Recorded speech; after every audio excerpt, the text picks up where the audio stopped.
everyone who's joining us tonight. Welcome. Thank you to First Fridays in the Exchange. We're not in the Exchange District tonight. Well, I'm not in the Exchange District tonight, obviously, but it is still there. And there are artists and galleries and independent businesses and restaurants dealing as best they can with very difficult, very unpredictable circumstances. So please check out First Friday's social media pages to find out more about what's happening and how people in the Exchange District are finding ways to connect. I'd like to thank Karen Schultz, who does so much for First Fridays. I'd like to thank our funders, the Manitoba Arts Council and the Winnipeg Arts Council, and our sponsor, the Winnipeg Free Press. Also, Collective Broadcast Co., the other CBC, who's helping with tech tonight. And again, thank you to everybody who's joining us. Just to let you know, you can use the chat function to ask questions at any time. Please just jump in. And tonight we're really fortunate to be talking with Julia Wake and Annie Beech. Annie Beech is a visual artist born and based in Winnipeg, Manitoba, which is Treaty 1 territory. Annie is Cree Saulteaux Ukrainian with relations from Peguis First Nation and Broken Head First Nation. She has a BFA from the U of M's School of Art, and she sat on the School of Fine Arts Student Association as co-president for many years. Annie has curated, designed, and executed over a dozen mural projects throughout the city and works as an art instructor with a variety of youth community arts and culture-based organizations. She's also one of 3 recipients of the 2019 Natition Foundation Emerging Artists Prize. Julia Wake is a Master's of Arts student in the University of Winnipeg's Cultural Studies Curatorial Practices program. She holds an MFA from the University of Manitoba, a BFA from Concordia University. Her research and artistic practice explore collaborative processes and community development through the arts, and she's worked with multiple community groups in this capacity. She's currently the program director at Graffiti Art Programming and is a 2020-2021 participant in the Foundation Mentorship Program at Mentoring Artists for Women's Art at MAUA. So tonight we'd like to talk about how art is helping with self-care in the pandemic, with mental health and physical health and social connection, with building stronger, more resilient communities. So we'll talk tonight about the Creating as Care project, which was curated by Julia and in which Annie participated. And that was at the Gallery 1C03 at U of W. Also, some of the programming Graffiti Gallery has been doing to stay connected to young people and emerging artists during COVID, and also some public art programs, mural art programs, activist art. And I think public art is always important, but it has taken on even more resonance, I think, during the pandemic as a way to connect people. And we'll talk about issues of accessibility, what that has meant in the cultural community during the pandemic. How has art become more accessible in some ways, less accessible in other ways, and what does true accessibility mean right now and also going forward? And I have to say, just to start things off, like I wondered when we were in the planning stages, figuring out talks for the upcoming months, I thought, maybe June is like too late to talk about COVID, and the arts. And not only is it not too late, but I have to say, speaking for myself, this has been one of the most difficult stages of the pandemic. And I think that's true for a lot of people. So let's kick off with this quotation from Audre Lorde, the queer Black feminist poet and activist, about the radical roots of self-care. And I think self-care has been kind of co-opted by sort of consumer capitalism to mean like really expensive candles, like $140. But it has these radical roots, these communal roots, the idea that you have to care for yourself. And in doing so, you can help to care for others and connect to others. Julia, tell us a bit about the Creating as Care series. Where did the idea come from, and how did you bring this program together? Sure. So I curated the series as part of my practicum placement for the MA program at U of W.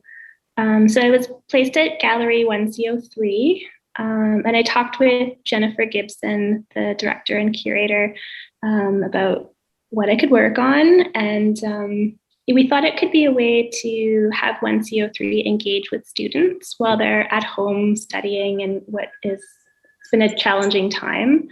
So it's a series of 4 workshop videos, which were posted on Instagram. And working through a short list of artists, I was really interested in working with people who have a community arts background and who've had to shift from in-person programming to virtual programming over the past year, if they hadn't already been doing virtual programming. So the goal was to do a series of pretty accessible, short workshop videos that people could tune in and participate in from home that used pretty accessible supplies that people would probably already have around their house. Okay. And so some of these people who would be doing these things aren't artists necessarily, right? They're just regular people who are doing an art activity. And how do you think that might help them, at this difficult time? What is it about, actually making something that helps people? Yeah, I mean, I think that making things, especially activities that might be like repetitive or calming, can really be helpful in terms of getting you out of your head and like a great way of relieving stress and anxiety. Right. Okay.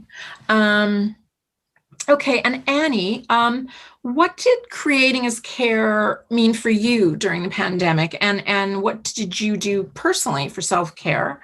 And why did you choose the Suncatcher project, which was your contribution to the project?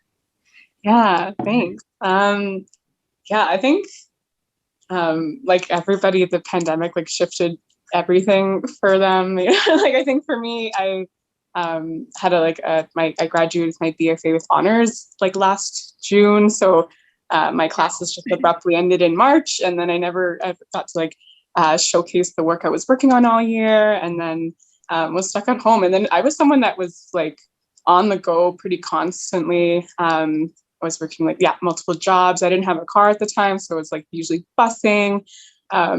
So forcing myself to like stay put and stay at home and like think about like caring for myself was like completely new, and I was like forced to do it.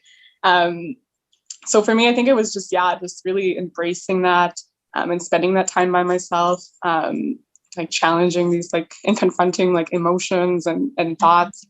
So that was just like lots to unpack, and thinking about like, I think at the time, just what was around in my house that I could like use, create stuff with, not having access to resources like at school or other like galleries and places. It was limiting, and not being able to like gather with other artists and talk about things was also limiting. So I think just like finding ways to just make whatever I could at home.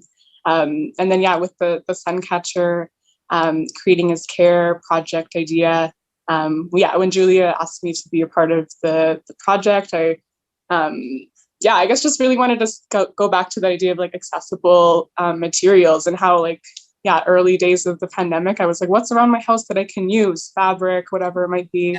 And then in this case, because the weather was starting to get warmer at the time, so I was thinking, okay, maybe like a chance for people to again get outside, and maybe like that cool brings like some self-care. For me, I like going for walks, so it like was a big part of like translating those self-care tips for myself. So interacting with nature. And I guess there's like a video we could like show, and I could talk about it a bit. Let's take a look at the video. And I should just mention that these are still available. You can go to the Gallery 1C03 website and find information to where you can get them, and you can watch them. And they do have audio, which we don't have tonight, but we have Annie, so she can. I can kind of give a little rundown of what it was. But essentially, I also got a new phone in the past like year, with a really nice camera. So that was like something too that like for me, having access to that technology was like a huge privilege, and being able to explore with my phone was like super great. And I just use like free phone apps and like things like that to edit my videos together. So yeah, for like the video for the creating as care sun catcher, want to just like embody that like point of view of being like at home. Like, anyone could like identify with that, and like getting outside and how like refreshing that can be for like self-care. And then I was just like, for myself, just went around the neighborhood and went to like community garden spots, and like things like that. And encouraging people to think about not only like finding natural materials to use in their sun catcher, but also just like, and taking in their neighborhood and community as is, because I think sometimes, you know, especially if we're stuck at home, we're not maybe like thinking about how we're all going through these things together. And like, as a community, we're all like struggling. And I think that brought to mind being able to connect with your neighborhood. I thought was really important too. Plus, I mean, it's something you can, if it's a sun catcher, you can put it in your window, right? And there was a lot of sort of window art I noticed, you know, so that like when people were walking their dogs or something, they could it was like a message from your neighbors kind of, which was. Yeah. And that was, another big part of this idea, this project, was that it could open up the idea of like, sharing public art. And I think for a lot of people, it's like, maybe murals is like one of the only ways that you think about public art. And then there's a lot of like logistical, administrative like hoops that goes into like actually making and getting a wall to paint. So in this case, it's something that's like way more accessible. You can make something that's like very beautiful and then still temporary. It goes back into the earth because of all the natural materials. And then using like some food coloring just to like add some color. Either like hanging in your window from outside, people passing by get to enjoy it as well as yourself. Just like a way to like bring a lot of people together when we can't necessarily do that, and doing it really just like like from your own home, kind of guerrilla kind of style, I guess. Really simple. Right. Can we get the video playing, or maybe there might be a technical glitch, but well, we'll see what happens.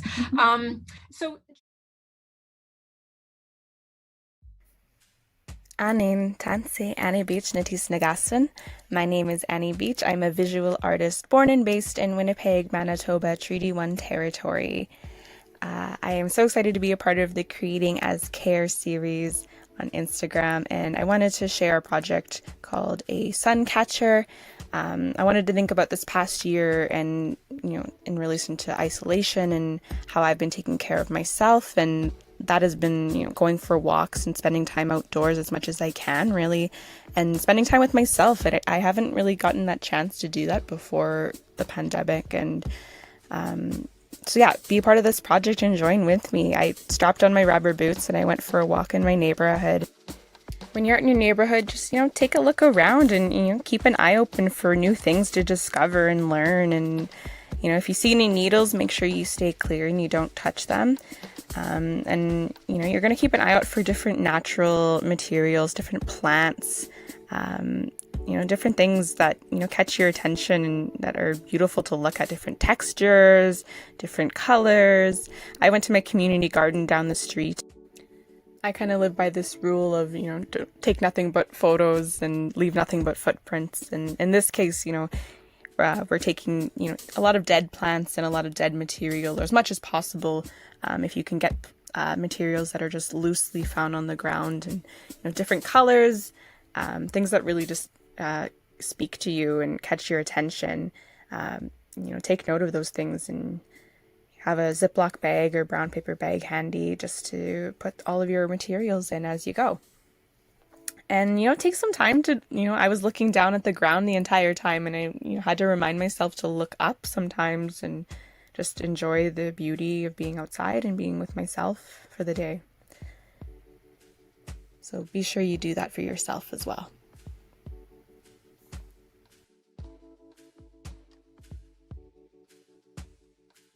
So for the sun catcher, you know, I was inspired by this idea of these natural plants and medicines and connecting with nature, and the fact that, you know, this is like art that anyone can create at home, and it can return to nature eventually in this idea of cycle.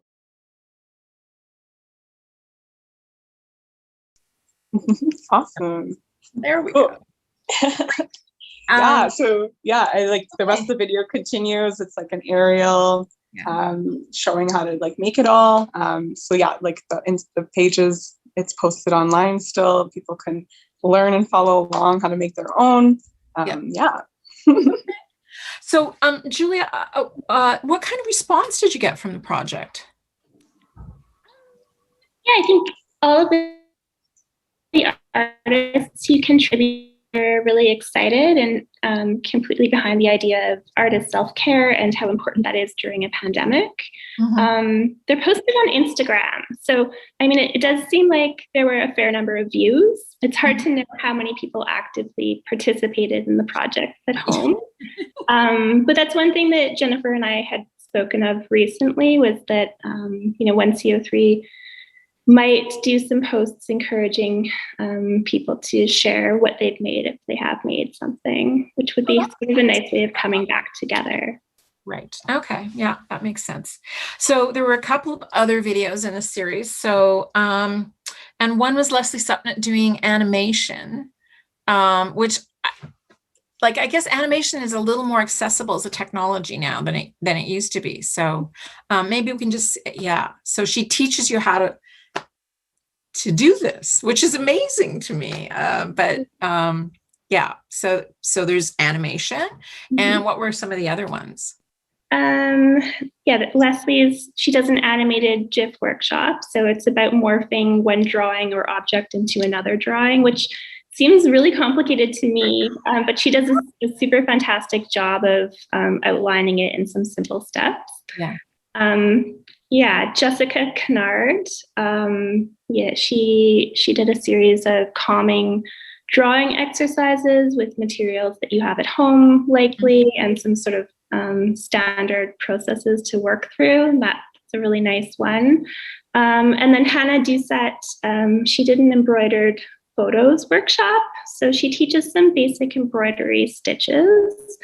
And then she talks a lot about finding inspiration in working with pre-existing photos. So imagery that might be personal, or some family photos, and then spending time thinking about those as a gesture of care, and how that can really hold resonance during a time when we're not necessarily able to be in the same space as our family or our friends. Yeah. And a lot of this stuff kind of brings up, like, there's this new sort of discipline, sometimes called Neuro Aesthetics, which is the sort of people studying, you know, what's the brain activity like when you're either interacting, looking at art, or experiencing art, or making it, creating it. And it seems to, you know, do a lot, you know, help people access their emotions, sort of focus their mind, and sort of develop positive adaptive reactions to stress and anxiety. So I think all these things would help with that. And I should mention that there is your project that you've done, and there's several arts groups in Winnipeg have been doing workshop programming of some kind online, and sometimes even sending out kits of art materials for participants as well. So like Art City, Art Beat, Arts Junction have all been doing this, and, you know, to try to keep people involved, I think, during the pandemic. So let's now move to murals. And, you know, the first Friday talk that we had after the lockdown, when we started up again doing talks, was with Tamara Ray at the Winnipeg Arts Council, and she's in charge of the public art program. And it just, public art seems so crucial. And it's just come up again and again with different talks. Like we were talking to urbanists, and they were talking about, you know, how important it is for the city. We're talking to the warming huts organizing, or, you know, so, you know, why do people need public art so much during COVID? And, you know, it's this art that's still available. It can still connect people, even if they can't go into galleries. And I think one of the most visible, most accessible forms and popular forms of public art in Winnipeg is murals. Everybody loves murals. So, so Annie, so much of your work is about sort of honoring and fostering relationships and interconnectedness and community involvement. And how does that come out in mural projects, both in the process of getting them onto the walls and then people, you know, reacting to them and relating to them? Yeah, I think I think I always go back to like this simple idea that I think it's just like not everyone can afford like a beautiful painting, and maybe they don't even have like a home that they can like put this painting in. So it's this idea that like it's a giant painting that like everyone can enjoy, take pride in, knowing that it's like part of their own neighborhood and their community, their home. I think that's like such a big part of like the core reason of like why it resonates so much with me, and then I think why it like brings communities together. For like mural projects that I've been a part of, there's like been like a number through like wall to wall. The previous image was with like the Star Blanket mural project, which in that image was like from 2018, and that was the second year that I was a part of that project, and that was a mural project led by Métis artist Kenneth LaValle, with Sin and Noir consultation. And it invited like some Indigenous artists from different like community organizations to also take part and help painting it. So it invited other artists to be a part of it. And then, when you're on there, like actually painting at a wall, like people constantly are like passing by and like being like, oh, hey, great work. I had like someone that like stopped and like gave me like a cigarette, so some tobacco. And I was like so like touched by that. And so I think just like instantly people feel like really connected to something that's like larger than life and is like a part of their neighborhood. And for me, like I think almost every single mural project that I've been a part of has been like collaborative to some degree, of like through the process of designing it to executing it, and then like that interaction. So the other mural that we have, the Dakota Skippers, and that one was a more recent one in 2019, and that was with Graffiti Gallery and Synonym Art Consultations, the Mural Mentorship Program through the Wall to Wall Festival. So this was like a chance that I actually had like where I could kind of lead more of the design myself.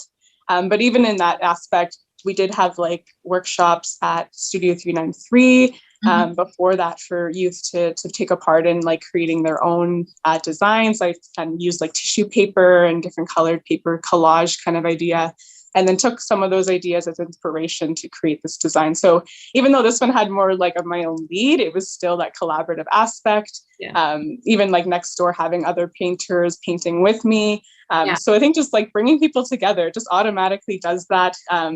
It like takes a village kind of idea. So I think having that as a core for like building all of these projects. My first mural projects were with West End Biz, and same thing, their mural projects are with like mentoring youth in the neighborhood and inviting the youth to come help paint. And so I think like all of these aspects have always played a role in like bringing people in to teach.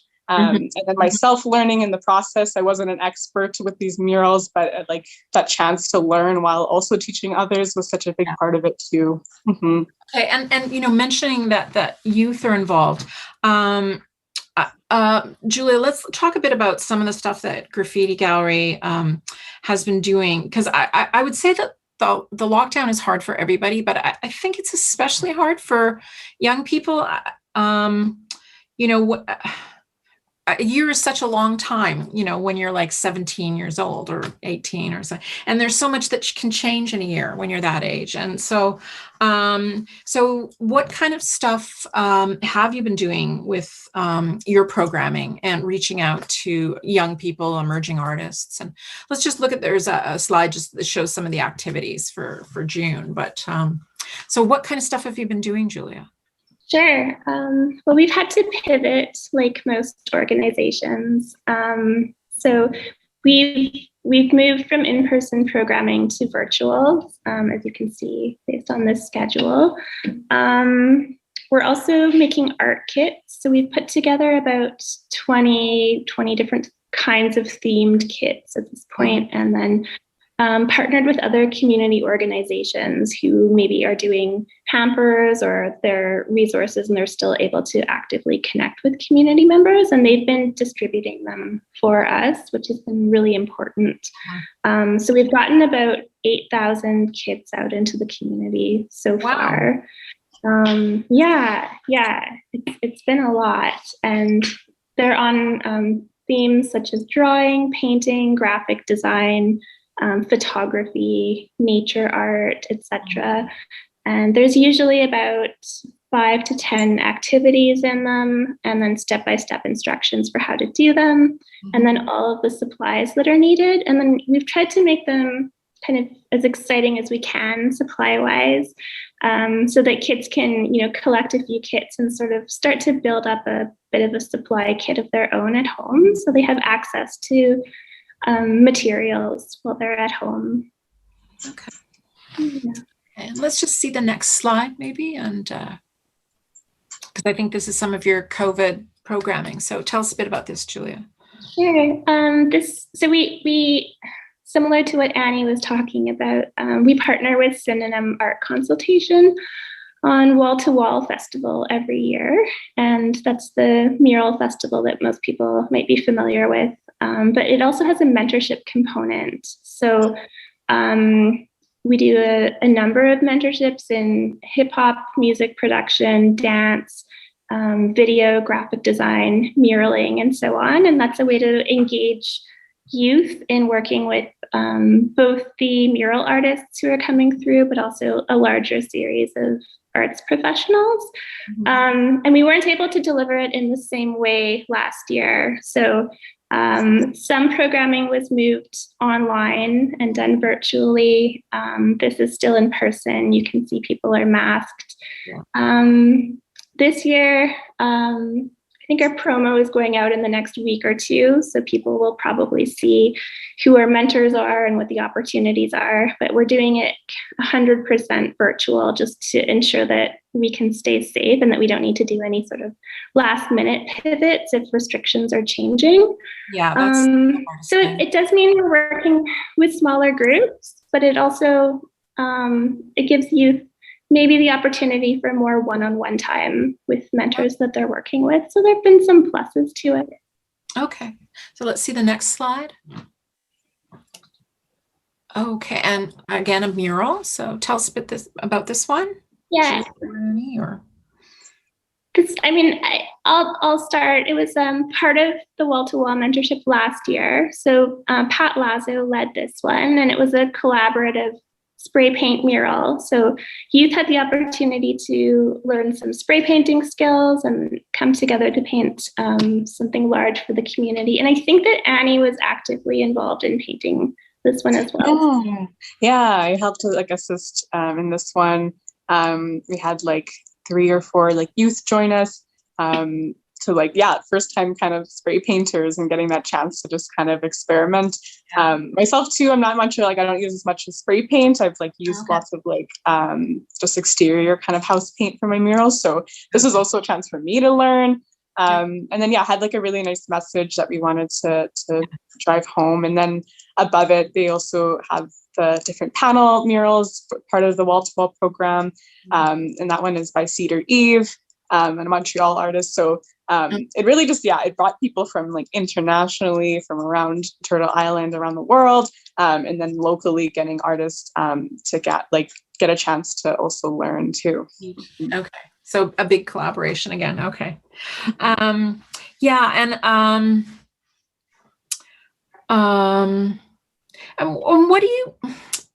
what would you say, in terms of, having workshops and talks and things instead of in-person stuff? What do you think you gain and what do you maybe lose, in terms of youth programming, especially?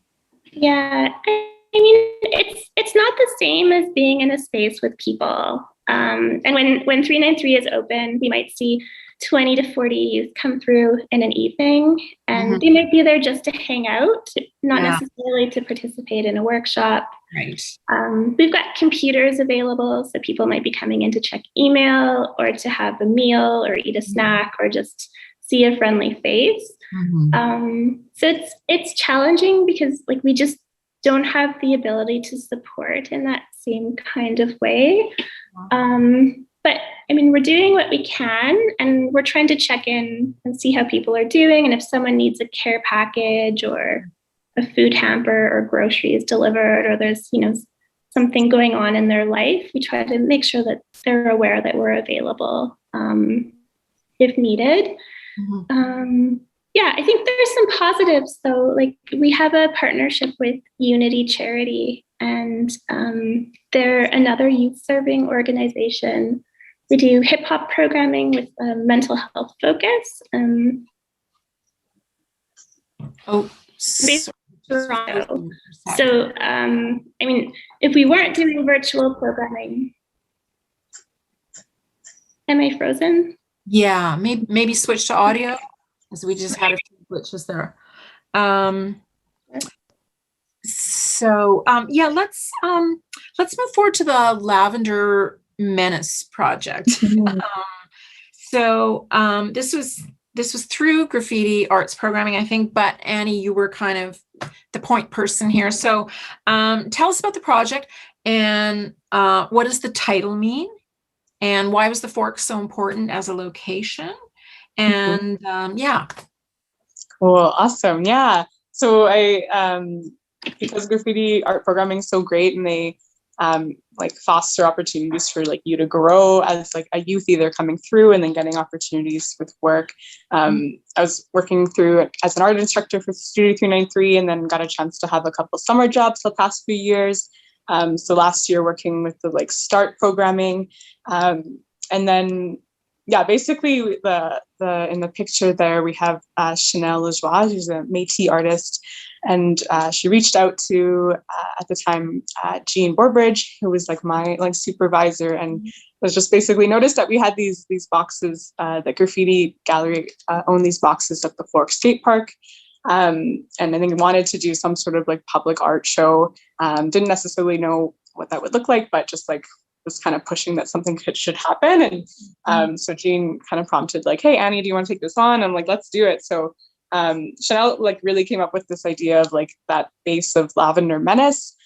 So it's a term that's coined from lesbian feminist movements, of just having a presence of lesbian individuals within the LGBT kind of movements, and just taking up space. So the idea that we wanted to translate that kind of heart of it, and translate it to the idea of two-spirit, indigiqueer, just Indigenous beings that are LGBT, and then get that opportunity for, to showcase this idea that for the Forks, and that site being such a gathering place for millennia for Indigenous and non-Indigenous people alike. We wanted to really highlight that idea that two-spirit indigiqueer beings are really still here. They've always been here. In the photos, we wanted to have, so Chanel reached out, and then I was okay, cool, let's get other artists involved. So my close friend Kiana Compton, got her to be involved. She's not academically trained, she's a self-taught artist, but for me is blowing my mind at what she does, because she just has the drive and determination to do it. She does these beautiful florals, and I just really was imagining these florals painted on these boxes, and then Chanel being a photographer, having the photos behind it, and integrating both mediums together. But then wanted a mentorship aspect to it, because I thought this would be a good chance to bring people together and do some knowledge sharing. And then having Sadie and Ella, they were 12 and 10 years old, just through people that I knew that had these younger youth that wanted an opportunity to showcase, develop their own art practices. So Ella she's kind of delving into photography, I noticed on her own time. So I reached out to her and her parents, and offered the opportunity. And then same thing, had someone reach out, and they said, I have a youth that's interested in all kinds of art. And that was Sadie. So I was come on down. And it really just worked out. We did tried to do kind of it was weekly meetings at the Forks. So it was a group one where it was the 5 of us, just to kind of meet and greet everybody, distance, masked, at the skate park, just to see what it looked like. And then The next week we had like the photographer pair duo together to take photos throughout the Forks. We did like a little nature walk. And then the following week was like painting on the skate park boxes, the two painters. So this idea of like creating the art and creating relationships at that location was such a big part of it. Okay. Yeah. And then, like creating that art and then taking up space there. And then we had a chance to have like an opening event, which was like phenomenal. We got some people to do some like DJing. One of our break dancers that teaches Majo, he has a group that every Sunday they were going to the Forks anyways. So I was like, hey, let's link up our events. So they were dancing and while there was music playing, which was great. Did some like prepackaged little bannocks for people to take home and eat. And then, even graffiti gallery, Pat and Steve, they built an accessible ramp out of like wood because the skate park, believe it or not, doesn't have a ramp to get down into the bowl. It's all like stairs. So in order to make the space more accessible for people to interact with and see the art, we pulled that together within a few days, which was phenomenal to see. And then, there was this like online and in-person aspect. So if folks couldn't make down to the event or didn't feel safe didn't want to like encourage necessarily for people's safety. And so there was an opportunity that we had Jenna Vandel, who is like learning plant knowledge. She's Métis. I wanted her to share some knowledge. So she took us on a little tour around the Forks of just different native plants that you could find by like the Human Rights Museum. As you continue to like the Odina Circle, and there's the Prairie Garden behind there. So there's an aspect of that. And then there was also an elder, Alma Kakakepanens. She shared some like Two-Spirit Indigenous queer teachings of like the Forks, what it was like years ago, what it means to be existing and practicing and being like an Indigenous queer being today.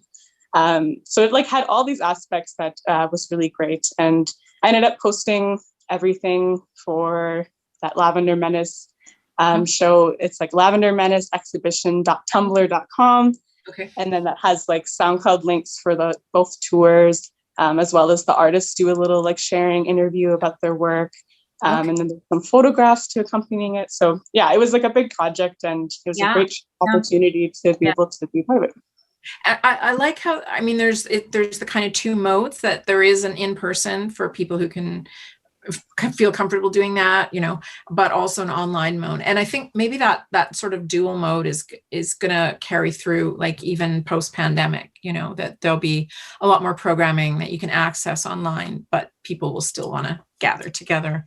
And the other thing I like is because Julia sent me all these visuals, to prepare for tonight. And so many of the photographs have people in them, which doesn't always happen. Often it's just objects, right? And it's great to see, and all those young faces too.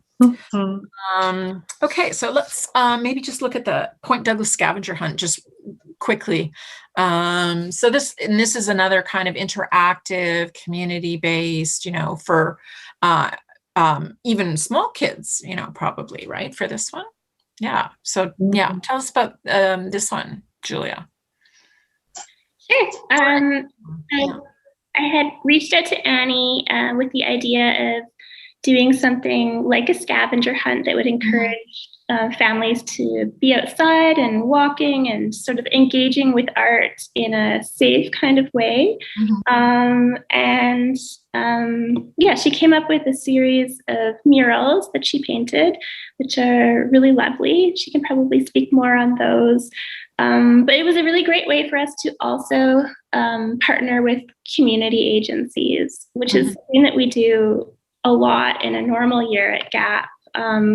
Usually we'd be planning street festivals and events and all kinds of fun summer activities right now with the Women's Center and other agencies. And we're not able to do that in the same way. So it was really nice to see other organizations offer to host the murals as a way to come together as a group and support community. And then Annie put together a coloring book, which we delivered to all of the houses in Point Douglas. So I think we printed just under 1,000 of them, and then did a mailbox drop to try to encourage people to like get out and engage with the project. So they would go and search for these in their neighborhood and then I guess color them in. Right? Yeah, the Instagram like screenshot was like someone with their like 2 daughters shared like a reel on Instagram. They were like, go out and do this. You can pick up a coloring book from the graffiti gallery and you can go do a search. So it's really nice to see people like really actively participating in it and getting to engage with it. And then I think in the next slides we have more like photos of them. So my idea with like wanting to kind of integrate, I think I was thinking, public art. Okay, like, and then I was thinking animals. When you're out in nature, maybe you see them like. And so then I had I have a Cree pocket dictionary that for myself, just like trying to learn a little bit here and there. And that's like for a lot of my art, I think like it's like kind of trying to teach myself a little bit while teaching others. So using these like Cree translation names of these animals that are found in this territory, just to encourage like language revitalization. Whether you're Indigenous, non-Indigenous, getting to engage with these words, and then these animals, familiarizing ourselves with maybe these more natural beings that we don't come across with as much, especially if we're stuck at home. It was really great. Yeah, it looks terrific. Terrific project. Okay, and let's just look at the next slide. So you're both involved in a lot of kind of community collaborations, social justice activism, and often involving art and activism and decolonization. And Annie, how do art and activism and your Indigenous identity all kind of connect up in your practice? And why are art and creativity so important for the process of decolonization, I guess? And tell us a bit about this specific project. I think for me, I look back, and especially this past year, reflecting on like, hey, why do I make art and who do I make it for? And I think back to like, I've always just been an artist. That's just something like since I was a young kid was always really like into, and that was always my thing. I luckily had like friends, teachers that was always encouraging those things. And then, it wasn't until like high school that I really got a chance to, for myself, take it upon myself to learn about more of my culture. My family was like, it kind of just was like lost through like schools and not being passed down this knowledge. So that was like, for me, it was like kind of reconnecting with that Indigenous identity more when I was like a late teenager, 18 years old kind of thing. And then into university, was trying to explore more of that like identity, like stereotypes of like Indigenous culture identity within my work. And then since then with like the pandemic, I think like that's shifting more. And like, I think it's just like that idea that like Indigenous identity, especially being an artist, that's going to be rooted in the work that I do regardless. It doesn't have to be so like outwardly like themed in these things. So I think through the pandemic, this is like given an opportunity to explore how to like bring community together without it being so like outwardly like talking about like maybe these histories and traumas, but instead like creating new like possibilities and like positive things to like look forward to. With the Justice for Aisha Hudson, I didn't know like Aisha Hudson's family personally. I do like now through like building relationships over the past like year or so. But I had heard the news of Aisha Hudson's life being taken away from us and wanted to do something to give back. So I knew that there was going to be that rally, that gathering at the legislative grounds last summer. So got my roommates and a couple of my friends. We were able to like put together, I just used shower curtains from like, bought them from Dollar Tree and then like stuck them together and then painted it. So it wasn't like a super great quality, but for just like a makeshift like mural that we could like gift to the family was like a really nice opportunity. And following that, we had a chance to do like a poster making event. My friend Brennan Galley and I organized at Blinker's Gallery. They let us use their space to host it in the back with the parking lot. So we were able to be outside and that didn't have to be all masked up inside.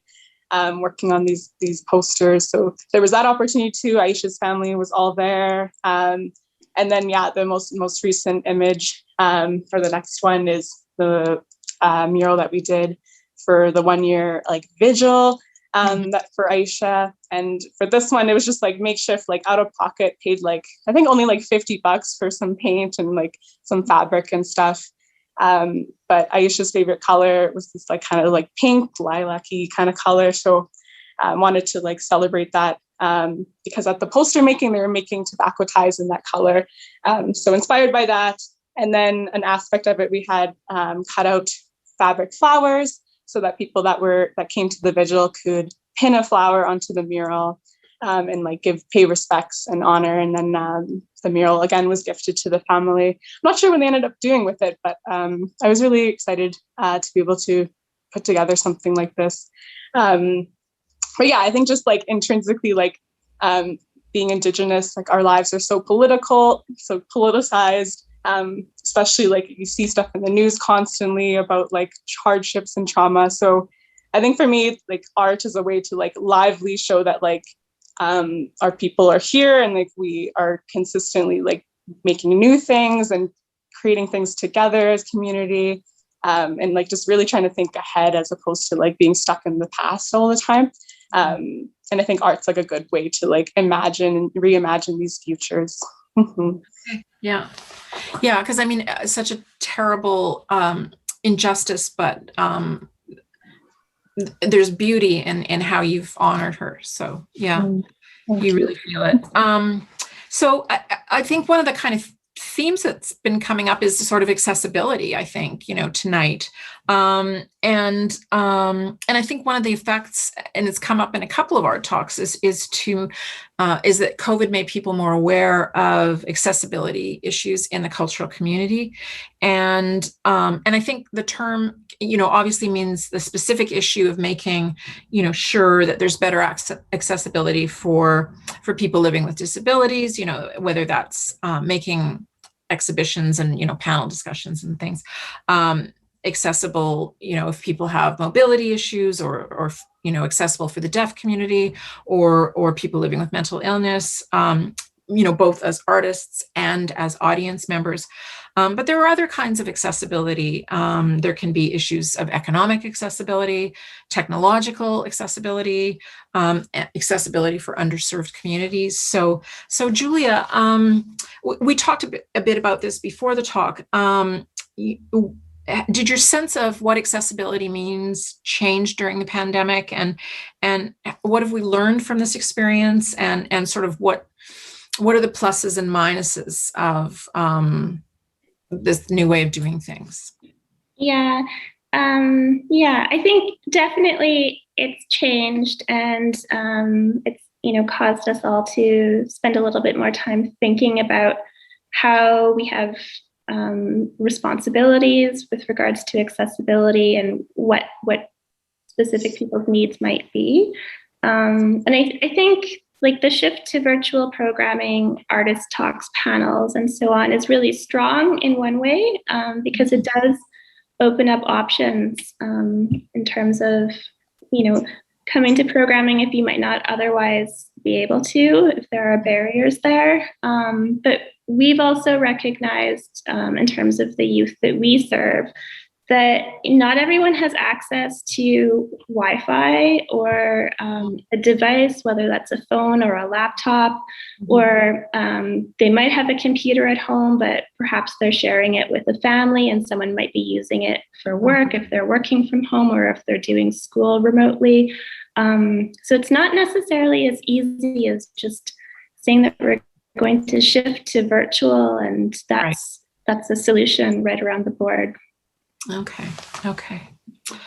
And Annie, I read this. It was a conversation you had with Jennifer Smith, the curator, and you were able to actually, in the middle of, the pandemic, it was one of those windows where we could actually this tiny little window of time where you were actually able to go into a gallery, both of you at the same time. And see art, and you had this lovely conversation about what it meant to see art well, in the flesh, I get your flesh and the art's flesh, I guess. Yeah. So, yeah, I mean, what do we miss when we're not together, I guess? What do you think? Mm-hmm. Yeah, that was a piece that I got to write with my mentor, Jennifer Smith, who also I'm in the Foundation Mentorship Program at MAWA with. And yeah, we got a chance through Galleries West, got to do a little review on, I think it was the platform show that had Jamie Black and Randy Bjornstein's work, I believe. And like that work was, I think there was a sense of like both artists kind of like adding to these like more natural installations of like with photo taking of like impressions of like their bodies within like snow or like things like that. So I think that like for me there was this idea of like connecting at a distance, and then when you're able to like share a space with someone in a gallery, there's like I think there's such like there's like intimacy there, and getting to experience these like the art in person and having like that connection it's like different. And I think showing this like online virtual platform, it definitely like has a barrier there and like connecting with people. I think this reminds me of this Broken Boxes podcast episode that I was listening to. I think the artist was Alana Rosa Silva, but she was talking about how she uses like a rotary phone still, and how for her it's just like it keeps alive this idea of like one-on-one dialogue where you're very like present and you're like listening not only just like with your ears but like your heart, and you're just like almost like holding integrity for like the stories that people are sharing. So I think like in a way that there's a barrier there with like doing stuff over Zoom, over like tech, having that screen. There's almost like an inability to really fully connect and give full one-on-one kind of like sharing of like either art or with another person.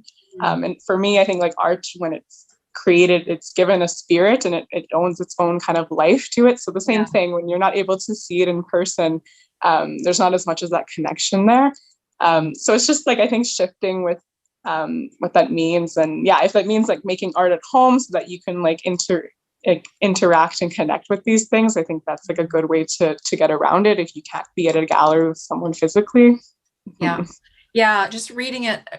I mean, I think there has been amazing things that have been happening, and I'm so in awe of the people who have carried on and managed to keep, you know, art organizations going. But I really do miss that, and reading that made me miss the experience of just physically, you know, being in a gallery. So I'm just are there any questions in the audience? I haven't seen any pop up, so I guess it's because you guys have answered everything. Yeah, I guess the only thing left to do is to say thank you so much to Julia and to Annie for sharing your insight and your experience, and thank you to everyone who's joined us. I just want to say the July talk, there will be no First Friday's July art talk because it's smack in the middle of the long weekend. But First Fridays will be back in August, and we look forward to seeing you all then. So thank you again, and good night. Thank you.